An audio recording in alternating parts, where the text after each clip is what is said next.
Telangana CM Revanth రెడ్డిపై cinematography మంత్రి Komatireddy Venkatareddy అలకపూనుకున్నారన్నది industry వర్గాల కథనం. మంగళవారం హైదరాబాద్ లో సినీ కార్మికుల సన్మాన సభ జరిగింది.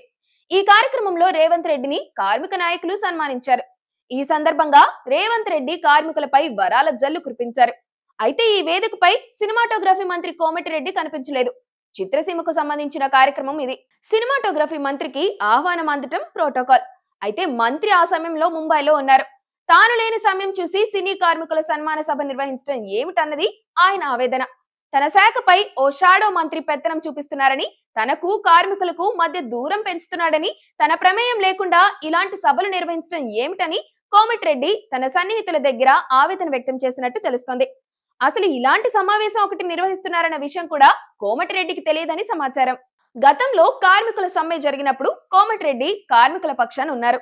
కార్మికుల హక్కుల్ని పరిరక్షిస్తానని అప్పట్లో మాట కూడా ఇచ్చారు.